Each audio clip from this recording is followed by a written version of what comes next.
дорогие друзья! Я вас приветствую на своем канале. Приближается Новый год, и на эти праздники сын приедет вместе с внучками из Москвы. Вообще мы с девчонками очень продуктивно и весело всегда проводим совместное время. И неожиданно я вспомнил о том, как я общался со своим дедом. Возможно, кому-то это будет интересно. Из детского сада меня часто забирал дед. Место работы родителей и район, где мы жили, находились в разных концах города. И если служебный автобус ломался, то мама с папой добирались домой на общественном транспорте 1,5 часа.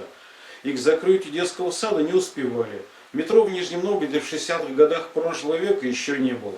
И в эти дни меня из детского сада забирал дед. Мне это нравилось. У деда было хорошее чувство юмора, правда, иногда на грани фола, но с ним было весело. В один из таких дней мы с дедом шли домой. Я делился своими новостями, скоро в детсаде утренник. И я буду выступать в танцевальном номере, и мне даже поручили сольную партию в присядку. Тут же я продемонстрировал свой сольный номер. Дед внимательно посмотрел, потом спросил: «Хочешь тайну?» Кто же не хочет? Дед сказал: «Слушай внимательно, только смотри, не проболтайся, это же тайна». Я старательно закивал. Дед продолжил: «Ты же видел по телевизору, как танцуют женщины в африканских племенах?» «Конечно, видел в передаче «Клуб кинопутешествий».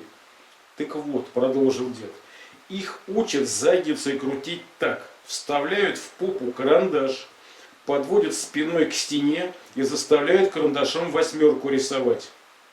Только никому не тайна». Дальше мы шли молча. Я сосредоточенно мысленно рисовал 8.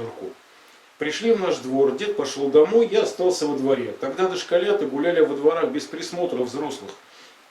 Постепенно во дворе собралась ребятня. Держать внутри себя тайну не было никаких сил.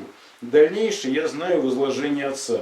Он шел через двор домой один, мама зашла в магазин зачем-то. И отец рассказывает: «Ты стоишь на крыльце подъезда, как Ленин на броневике, и что-то рассказываешь собравшимся. При этом отчаянно жестикулируешь и периодически показываешь себе назад. Потом вы все подбегаете к стене дома и начинаете задами возить по штукатурке». Отец подошел и спросил: «Чем занимаетесь?» Я ответил: «Тайна». Современные дети не такие наивные. На новогодние праздники к нам приезжал как-то сын с семьей. Они в Москве живут. Старшая внучка, ей тогда было 6 лет, сказала, что в спортклубе они хореографией занимаются. Я с ней поделился тайной своего детства.